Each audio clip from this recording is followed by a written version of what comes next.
Hello, this is Jessica Weiszczek, Auditorium and Exhibits Coordinator for the David A. Howe Public Library.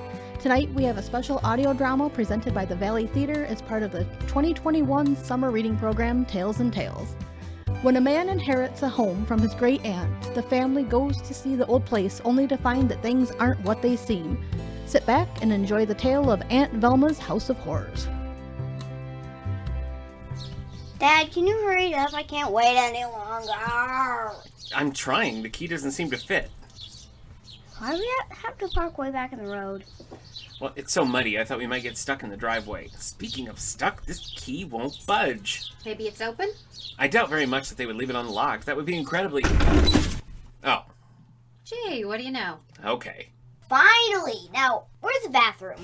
I told you, I don't even think the water's on here. Well, the lights work. Still, maybe you ought to just run out back and go in the bushes. Really? Are you insane? He's not going to go in the bushes, honestly. Fine, go ahead and use the ghost toilet in this dilapidated old claptrap. Try not to touch anything. Okay. Well, this is both better and worse than I thought. Yeah, well, let's give it a chance. Must be nice for you to see the old place again. Yeah, it is. Is it bringing a lot of old memories? No, it's not. Oh, really? Yeah, I don't know. I haven't been here since I was younger than Benny. Well, you would definitely remember a place like that. That velvet painting alone. I know, it's weird. Well, maybe it's just my perspective, but I remember these really high ceilings and big windows. You were a lot smaller. Yeah, you're right. I did always love coming here, though I have no idea why she left it to me. Well, maybe she thought you'd appreciate it more than the others. You always said she was your favorite aunt. Great aunt, but yes, she was always doing crazy things that drove my parents nuts. Like one time, I had a cold and she made me a hot toddy, which turned out to be just warm whiskey. Oh my gosh. You have to add the lemon. Well, apparently I spent the rest of the night singing show tunes before falling asleep in the bathtub, fully clothed. Did it at least cure the cold? Sure did. I woke up 18 hours later with a raging headache, but my sniffles were gone. Well, you can't argue with results. I'm really seeing a different side of you here. It's all this country air. Oh, is that it? Well, there is plenty of room outside for Benny to roam free. Speaking of... Benny, I hope you're not touching anything. Oh, I guarantee you if there's something he hasn't touched, it's because he can't reach it. Hey, how often do you have to get a tetanus shot? We'll find out. So, what do you think? Of this murder mansion? I don't know. I mean, it's not every day you wake up owning a house, so it's at least worth considering. I wouldn't mind living out in the country. Of course, we'd have to find a new home for the old lighthouse keeper who haunts this place before we move in. It's really not that bad. Yeah, you're right. Shag carpet really locks in those aromas, doesn't it? I'm fine. Everything's all fine. I don't like that pause. No. I'll go check it out. You start exploring. Well, let's see. I remember a big sunroom where we would play board games from World War II. Maybe it's this door. What? Hey, Dad. Mom says I have to tell you that I broke a porcelain frog, but I think we can... Ah! What? What's wrong? Oh, this is... The largest wig collection in Western New York, apparently. Cool. Why were you screaming? I thought Dad was standing in a room full of heads. That's chilling. So I guess Aunt Velma was a wig enthusiast. I guess, though that makes exactly no sense. She's allowed to have a wild side. Oh, sure, but she had the same granny bob cut for as long as I'd known her. You were young. Maybe you just didn't notice? Yes, Aunt Velma came to Thanksgiving in a jet black Cleopatra wig, and I didn't find it noteworthy. Can I try one on? Well, one, you're already wearing one, and two, no, you may not. Can I just try on the blue one? No. I have my eye on the blue one. What do you think, Peter? I think this place is starting to give me the creeps. Maybe we ought to just head back to the hotel. No, we haven't seen the upstairs yet. He's right. We're here. We should see the whole house. All right. Actually, there was a window seat I always used to play in. I wonder where that was. What's down here? Slow down. No, go ahead. I'm going to do some searching out here. Dibs on any hummels you find. Mom, I found something. Coming. Oh, this looks like a nice little den. What's a den? It's like a cross between a bedroom and a living room. What do you use it for? No one knows. Oh. Ah! Are these animals real? Oh, yes. Well, they were. They're all stuffed. Stuffed? Ugh. Why are there so many? Yes, that is concerning. I feel like those little marble eyes are looking deep into my soul. What? What? Nothing. Peter! Yeah, Come down here. What are you doing? I'm in the kitchen. It's completely different than I remember. Either Aunt Velma did a floor-to-ceiling remodel, or... Come see this fireplace. This house doesn't have a fireplace. What the... Oh, what is this? Welcome to Aunt Velma's Menagerie of Death, complete with fireplace. Wow, they are eerily still, except that badger. Ah! Benny. What are you doing? Shaving years off your life, Father. Yeah, very funny. Put it down, please, and stop touching things. You were saying about the fireplace? Well, what do you know? I could have sworn there wasn't one. It was always so drafty. And you're sure this is where you came as a child? I'm sure less with each passing moment. It's a shame what time does to people your age. Yeah, Dad's old. All right, yeah, I think we've seen enough. Oh, don't be such a curmudgeon. Fine. We'll stay a little longer, but can we at least get out of this room? Yes, I do love that fireplace, though. Those animals go first thing. Shh, you'll anger them. Boo! Oh, Nope. God. Racing upstairs. No running! Something about this place seems off to me. Oh, really? But I wouldn't change a thing. No, it's just not like I remember it. And you're sure we're at the right... Hurry up, you guys. Fine. Upstairs it is. Who knows? Maybe more childhood illusions will be shattered for me. You're being dramatic. No, let's do it. Either we'll find a room full of porcelain dolls or face the banshee who guards the guest bedroom. What's a banshee? Like Grandma. Leave my mother out of this. Sorry, darling. How do we get upstairs? Over here, I think. This is a closet. It's been a long time. Try that one.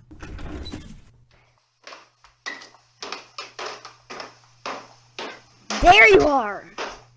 So are we going to, live here? No. Maybe. Huh. There sure are a lot of Grateful Dead posters in this hallway. Was Aunt Velma a deadhead? Apparently so. This is just a boring old bedroom. Benny. Was this your aunt's room? It must have been. I don't know. From your stories, I didn't picture her as the lava lamp type. And what exactly is the lava lamp type? I think you know. Dad, is this you when you were little? Oh, let me see. No. I don't know who this is, actually. What about this one? No, not a clue. Peter, I don't recognize any of the people in these pictures, do you? I do not. Can I see that note from the lawyer? Sure. This says 9279 Napoleon Drive. And? Well, aren't we at 9729 Napoleon Drive? I don't know, I just foolishly assumed you knew the way. Benny, did you happen to notice the number when you were messing with that old milk jug mailbox? 97 something? Hey, I found a bunch of old comic books here. Can I read them? Comic books. May? Peter, please don't tell me you've inadvertently turned us into cat burglars. Again? I apologize for that. I bet they'd know if this is Aunt Velma's house. Who's they? I see headlights coming up in the driveway. What? Oh, that's it. We're going to jail. Peter, what are we going to do? We're gonna run. That's what we're gonna do. Does this place have a back door? Oh, gee, I don't know, May, because apparently I've never been here before. Honestly! And unless you want to have an ugly confrontation with the wig-wearing deadhead taxidermist who owns this haunted house, I suggest we run for it. So are we like fugitives now? You don't even know what that means. No, I don't, but I think I saw a door in that dead animal room. Oh, anywhere but there. I just heard the car door slam. It's now or never. Run for it! There's the door. Wait! Why? I never went to the bathroom. Benny! Hello? Ah!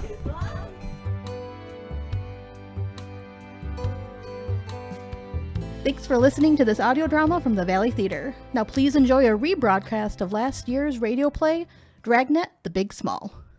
Today's episode was written by John Robinson with music by Walter Schumann. It originally aired on January 11th, 1953, with Jack Webb as the legendary Joe Friday and Ben Alexander as his partner Frank Smith. In our recreation of that episode, Michael Blankenship is Joe Friday, with our own Eric Mickles as Frank Smith. Michael and Eric are reprising roles they played on stage in Houghton College's 2010 production of Dragnet, directed by Nic Gunning. Now please, sit back and enjoy the show. Don't change that dial. Ladies and gentlemen, the story you're about to hear is true. The names have been changed to protect the innocent. You're a detective sergeant. You're assigned to forgery detail. A forger's been hitting the merchant in your city. From the MO she uses, you know she's an expert. You've got her description. Your job? Get her. Dragnet, the documented drama of an actual crime. For the next 30 minutes, in cooperation with the Los Angeles Police Department, you'll travel step by step on the side of the law through an actual case transcribed from official files. From beginning to end, from crime to punishment, Dragnet is the story of your police force in action.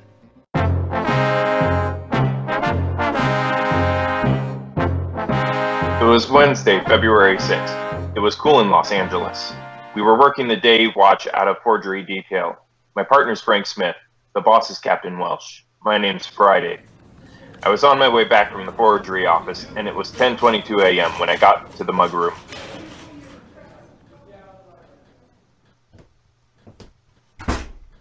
I'm sure about it, officer. If I ever see that woman again, I'll know her. Don't you have any doubt about it, I'll know her. Yes, ma'am. If you look through this book. Have you seen anyone who might be the woman, Mrs. Parkinson? No, not yet, Sergeant. But if she's got her picture in here, I'll find it for you. Never forget a face. So sweet and kindly. Sort of reminded me of my mother. Rest her soul. Guess that's why I cashed the check for her. Never would have done it if there wasn't something like that. Yes, ma'am. Wonder if you'd mind running over it again for us. Might have been something you forgot. Oh, no. I wouldn't forget anything about her. But I can tell you about it if you'd like. All right, Mrs. Parkinson.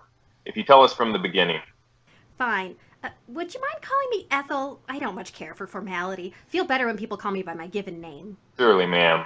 If you go ahead. Well, this morning's when I found out about it. Like to keeled right over when that check came back from the bank. Opened up the other mail, mostly from other people who want to sell me things for the store. And there it was. The letter from the bank with the check inside. It was stapled to one of those forms. You know, the kind with that just check with a pencil? Uh-huh. Well, like I said, there it was. Place that was checked said the account was unknown. Well, you could just bet I got on the phone and called the bank people. Yes, ma'am. I told them they'd made some sort of mistake, that they'd better set it right. I was so sure that she wouldn't do a thing like this. Well, you know how banks are. They said they'd check it for me, and I waited on the phone while they did. Then they said it wasn't a mistake. Well, you can just bet I was hopping mad. Uh-huh. What kind of identification did the woman use to get you to cash the check? Well, she had several letters from her son. At least that's who she said they were from. I just bet she hasn't even got a son. No, sir, bet she hasn't. Do you usually cash checks with that little identification? No, I don't as a rule. Usually ask for a driver's license, then a social security card. I figure that if a person's got one of those, that means he's working. Figures that the check is good. That's not always true, ma'am. Don't I know it now? You just bet I do. Last time I'll cash a check for anyone that I haven't known for 10 years. I think even then I'll go to the bank and cash it with them in tow. Have you seen this woman around your store before this time? I've been trying to think about that. The shop isn't very big, but we do pretty good business. Sometimes there's several people waiting. You get in a hurry, you aren't really sure who you talk to. Yes, ma'am. Seems to me I've seen her in the store before, but when I stop and really think about it, I'm not too sure. You know how it is? Yes, ma'am. But when you boil it right down, I don't think I have seen her before. She just has one of those faces that you figure you're sure you know. Looked like such a lovely person. Uh-huh. How old do you figure she was? Well, like I said, I guess about 62, maybe a little older, might have been 65. Not much over that, though. Such pretty hair, pure white, had it fixed in a real soft wave over her forehead. Old-fashioned, kind of. Wore it in a bun, Ma'am? A bun. Had the hair all rolled up and then pinned in the back here, at the back of the neck. Looks so nice to see a woman act and look her age. So many of them try to look younger, Yes, ma'am. How about her clothes? Oh, well, she was well dressed. She had sort of a teal blue suit on and a black coat. Looked like it might have been cashmere. Looked real nice. Little string gloves and all. You said she was a little woman, that right? Yes, she was little. Stood real straight, shoulders back. But she was a little one, not more than 5'1", maybe 2. Uh-huh. Was she slight or heavy? Beg pardon? How much would you say that she weighed? Oh, well, maybe 100 pounds. I'd say she wasn't much heavier than that. No, sir, 100 pounds. Was there anything unusual about her? Anything that might make her stand out? No, I don't think so. Except, well, maybe it was the perfume. Ma'am? The perfume. You know how you kind of expect a little old lady to wear something kind of mild, like violet, maybe? Something light? Yes, ma'am. Well, she had real heavy perfume on. Smelled kind of like a French scent. Real heavy, like I said. It was the one thing I couldn't figure out. What's that, ma'am? Well, she did have nice clothes and all, but all in all, she didn't look like she had a lot of money. Just moderate, you know. Yes, ma'am. Well, that perfume must have been expensive. Must have cost a lot. Well, she's making enough to afford it, ma'am. 10:34 a.m. What about this lady? Mrs. Parkinson continued to look through the mug books. She was unable to identify the woman who had passed the bad check. How about this? The merchants of the city had been victimized for the past 3 weeks by a forger, all of them described as a kindly old lady, using letters from her son in the East as identification. Frank and I had run the description we'd gotten through R&I with no result. The stats office had made several runs on the MO, and all leads furnished by them had been checked out, but they led us nowhere. We obtained copies of the forged checks, and they'd been checked by Don Meyer in handwriting, but he'd been unable to offer us any new information. The names on each of the checks were different. We checked each of them out, but the leads went nowhere. All of the stores in the central area had been alerted. Descriptions had been distributed to the neighborhood merchants, but the check passing continued. We checked with our informants, but they failed to come up with any information. 2 weeks passed. The woman hit 12 more times. Her take was estimated to be over $2,500. The checks she passed were always for the same amount, $50. When it seemed necessary, she would purchase merchandise in order to cash the check. The articles she chose were in a price range so that the store owner would often cash the check rather than lose the sale. Thursday, February 21st, 8:34 a.m. Frank and I got back to the office. I'll get it. Forgery, Friday. Yeah? All right. Where? How soon? Right. We'll see you there. What is it? Harry Allison. Informant? Yeah. Says he wants to see us right away. Yeah? Says he knows the woman we're looking for. The working detective knows that he's only as good as his informants. Quite often, when all other means of bringing a case to a successful conclusion have failed, the only thing that will break it is information supplied by an informant.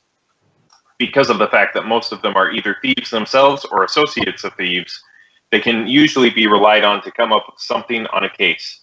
A good detective will go to any lengths to protect him. For as long as the informant can operate, the detective is assured of a steady flow of information. 9:45 a.m. Frank and I drove over to the coffee shop at the corner of Crawford and Spring Streets. Harry Allison wasn't there when we arrived. We sat down and ordered a cup of coffee. Boy, that's good. Hot. Yeah. Hey, pass the sugar, will you, Joe? Yeah, here you go. I like a lot of sugar. Yeah, I've noticed. Faye's always calling me down for it. Says my teeth are gonna fall out someday from all the sugar I eat. Yeah. Wonder where Allison is. What time you say he'd be here? 9:45. It's only a couple minutes past that now. He'll be here. Yeah? Wonder how right his story is. What'd he tell you on the phone? Nothing. Just that he knew who we were looking for. Said if we'd meet him here, he'd fill us in. Here he is. Ah. Hi, Friday. Smith? Harry, sit down. Yeah, sorry I'm late. Got hung up in traffic. You got a car now, Harry? No, missed my streetcar. Had to wait for another. Say, you guys had breakfast yet? Yeah, earlier. You mind if I have something to eat? No, go ahead. Where's the waitress? Was here a minute ago. Don't see her now. I'll go get it myself. Sure you guys don't want anything to eat? No, thanks just the same, Harry. Okay. I'll be right back. Here we go again. Yeah, Last time we met him, he ate a meal that ran 2.5. How much money you got, Joe? a couple of bucks. How you fixed?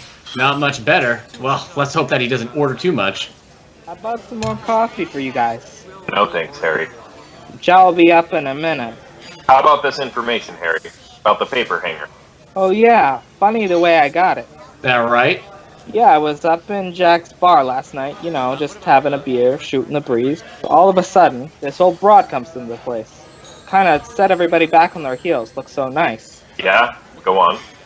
Well, she slides up on one of the stools and orders a drink. Even Jack was taken in, changed his apron and all. Anyway, she climbs up onto the stool and orders some sherry. Made a big thing of it. How do you mean? Well, Jack started to pour some of it for her, and she stopped him. Said that she wanted California sherry. Said that she didn't want any imported stuff. Said that her family was one of the first ones in the state, and that she believed in using homegrown products. She was kinda cute about it. Real little broad, perched up on that stool. Looked a little like a cartoon, you know, the ones with the little old lady guzzling martinis. Yeah. Say, hold on a minute, will you? My food's ready. Be right back. It takes him 5 hours to get a point over. Nothing you can do about it. He's got to tell it his way. Oh, so. Nothing like a big breakfast. I always say that if you stoke up in the morning, you got it made for the day. Yeah. Farm breakfast, they call this. Tell ya, that's eat. Boy, look at all that sausage, fried real good. I like it when it's like a rock. Can't stand pork that hasn't been cooked enough. Yeah, you want to get on with the story? Yeah, but you don't mind if I eat, do you? Got a big day today. A lot of things to do. No, go right ahead. Like I said, this old broad ordered a sherry. Well, the time went on and she must have had 3 or 4 of them. Yeah? A couple of other guys came in and I moved over to make room for her. Ended up sitting right next to the woman. Say, pass the ketchup, will ya? Yeah, here you go. Eggs aren't much good without a lot of ketchup. Gives them real flavor. Yeah. Go ahead, huh, Harry? Well, first off, I noticed this perfume this broad is wearing.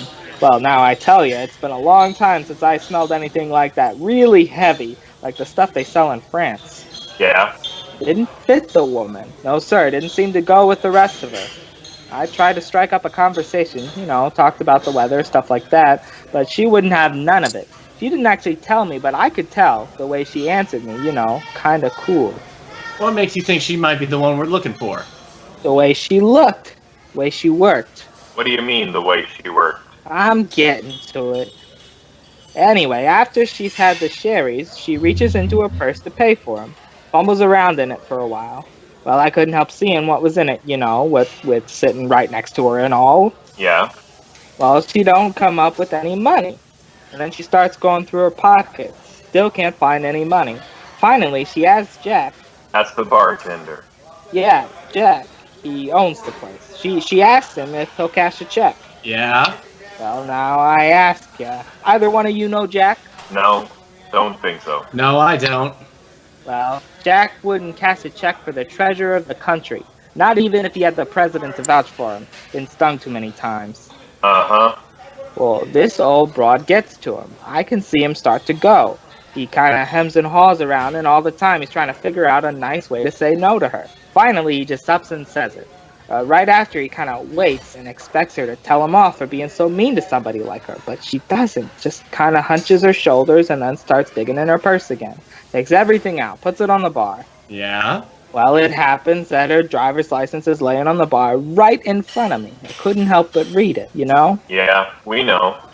Well, I saw her name, and I asked her if she'd let me buy the wine for her. Uh-huh. What did she say? Well, when I called her by name, she acted kind of startled, like she didn't expect it. And she kind of smiled and said that she was financially embarrassed at the moment. Something about coming away from the house without any money. But she said that she thought it'd be very sweet of me if I take care of the tab.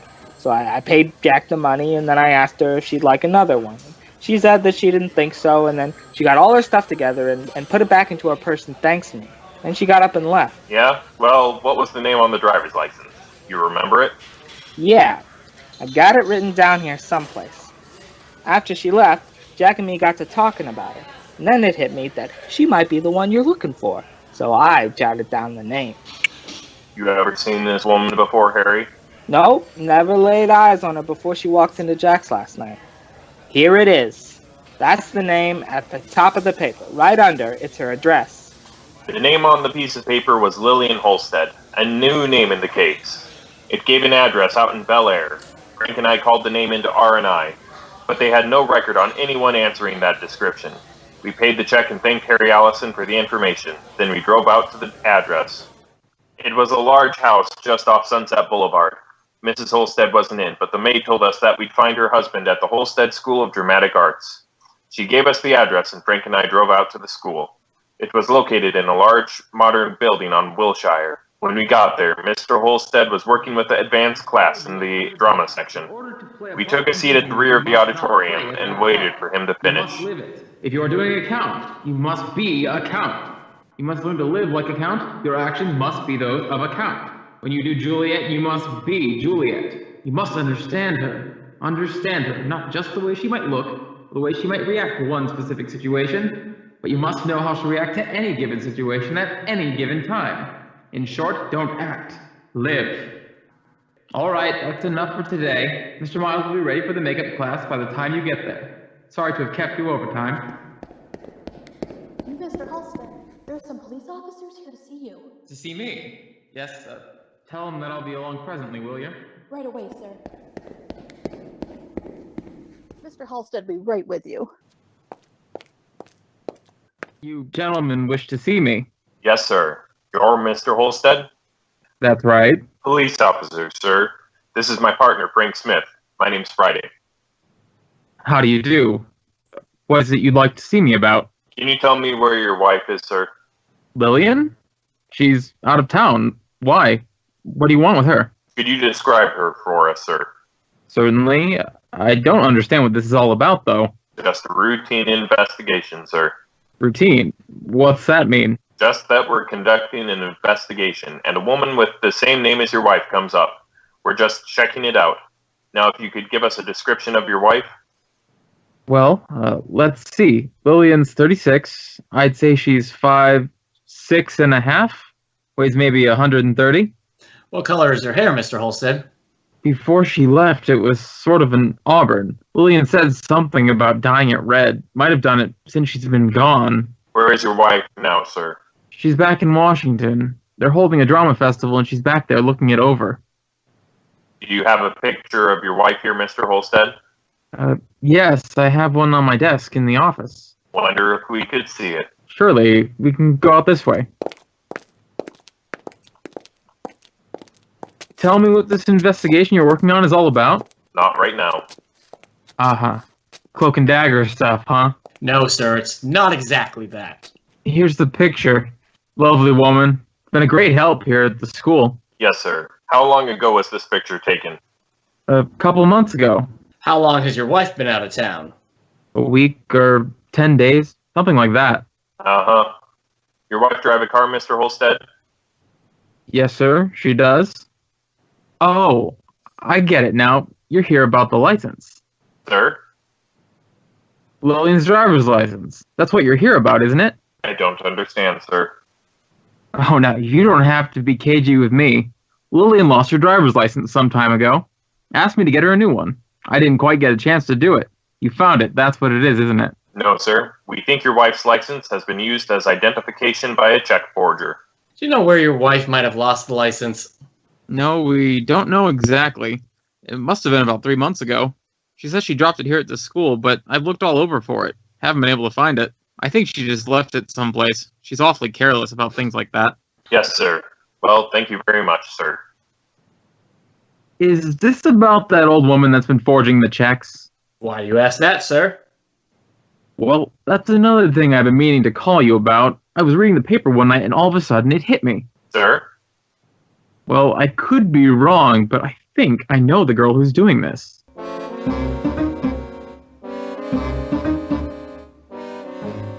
2:37 p.m. We ran the name Bert Holstead through R&I, but got no make on anyone answering his description.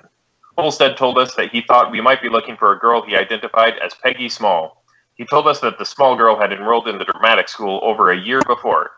We asked him if he had a picture of her we could have, and he told us that he thought there was one in the files. He took us down the hall to the registration office and checked the files.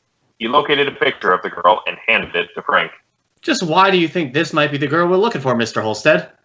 Well, it's the funniest thing, officer. Peggy, that's Miss Small. Yes, sir. Well, Peggy came to us about a year ago, like I said. She came out here to the coast from some little town in Idaho, I think it was. I had to check her entrance application to be sure, but I think it was Idaho. Yes, sir. Well, right away, I knew this girl had talent. Real talent. Deep down talent. Right off the bat, she had the feel. Would have been a fine character actress. Why do you say would have? She didn't want to work. Wasn't interested in anything but learning how to be an old woman. Sir? All she was interested in was learning to act like a little old woman. We have a theory here at Holstead. Don't act, live. She did just that. Learned the makeup problems, dress, walk, everything. She even used to practice writing like a woman of 60 or so. I used to see her practicing by the hour. Did she ever give you any reason for this? No. I asked her once, but she said this was the way she wanted it. I thought that she was trying to tell me to keep my nose out of her affairs in a nice way, so I didn't ask her again. Uh-huh. We have a presentation here, each term. The class presents a play that has been written and produced by the students themselves. Peggy would always do the oldest female part in them. Never was interested in anything else. She had several good offers, but for some reason she didn't take them. What do you mean, sir? Well, one night, a talent scout from one of the majors came out to see our play. He was quite impressed with Peggy. Talked to me after the play and wanted to meet her. He thought she really was an elderly woman. I told him that Peggy was only 23, and I don't think that he believed me until he saw her without makeup. Even then, I don't think he was really sure. Uh-huh. Offered her a term contract. Good money. She'd have done well, but she wasn't interested. Can't understand it. Do you know where she is now? No, I haven't seen Peggy since she left here. That was about 4 months ago. Wonder if you could tell us where she lived when she was enrolled here. Certainly. I have the address on her enrollment card. I'd like to have the names and addresses of any of her close friends too, sir, if we could. Certainly. Glad to help. You think it could be her? Peggy, the woman you're looking for? Might be, yes, sir. Funny. I got to thinking about it when I read about it in the papers. Right away, it made me think of Peggy, how she used to talk about acting. What's that, sir? She used to always say there was only one reason for doing anything, and that was to come out on it. But the trouble with most people was that they didn't know where they wanted to end up, but that she knew where she was going. If she's the one we're looking for, we know too. 3:12 p.m. We got Peggy Small's address from Mr. Holstead and then went back to the office. We ran the name through R&I, but there was no record on the girl. 4:02 p.m. Frank and I drove out to the last known address of the small girl. It was a boarding house on 92nd Street. Peggy Small was not in, but the landlady told us she usually didn't get back from work until 7 or 7:30. We asked if she knew where the girl worked, but she told us that she didn't. We arranged for a stakeout on the house, and at 4:37 p.m., we checked back into the office. Want to check the book? Right. Anything? No. Call from Faye. Wants to know if he'll be home for dinner. Oh, better give her a call. She's getting a little hacked at me. That so?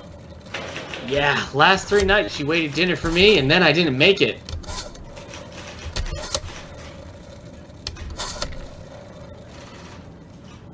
Hello, honey.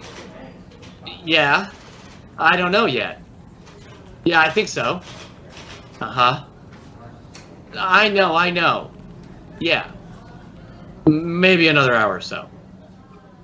Yeah, okay. Right. Goodbye. I don't make it tonight, and she's gonna kill me. I'll get it. Forgery, Friday. Yes, ma'am? What's that address again? Alright, yes, ma'am. We'll be right there. Better order a casket. Huh? Dry goods store out on Main. Forger's there now. In the process of the investigation, the police department had alerted the merchants throughout the city to the method of operation of the woman forger. Thousands of printed circulars had been distributed bearing her description. An artist's conception of the woman had been published in the daily papers, and the drawing had also been broadcast over the local television station. The clerk in the store we'd gotten the call from had noticed the similarity between a woman waiting to cash a check and the description.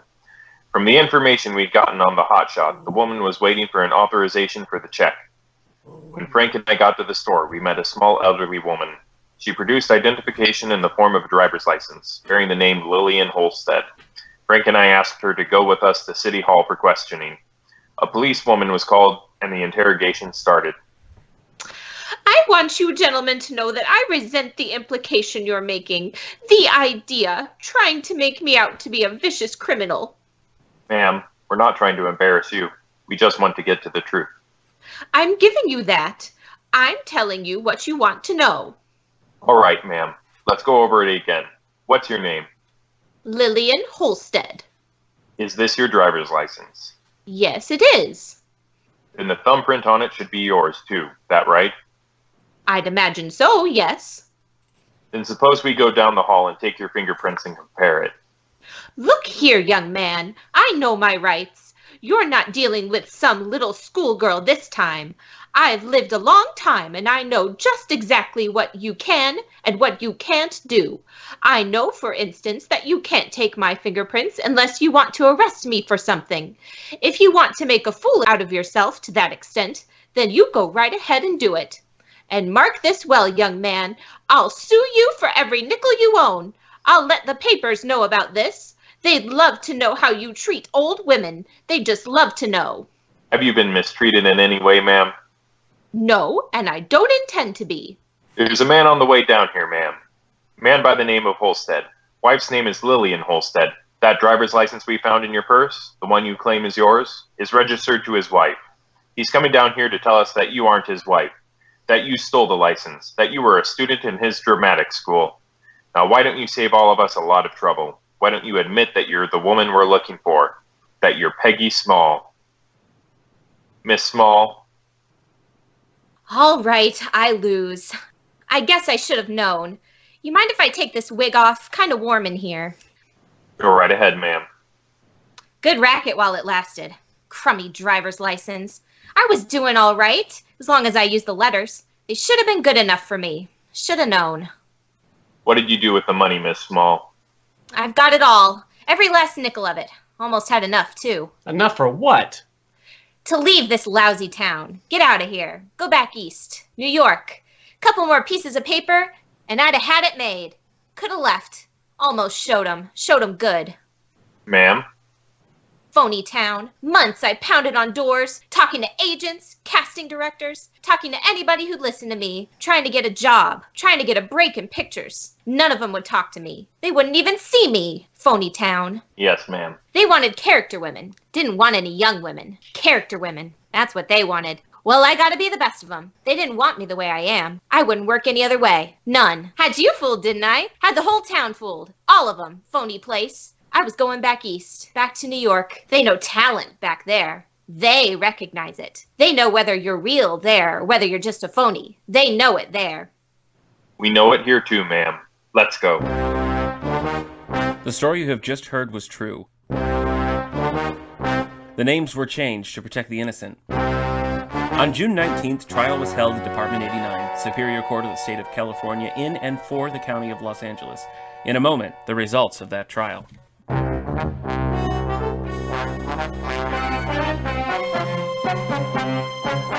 Peggy Janice Small was tried and convicted of forgery, 10 counts.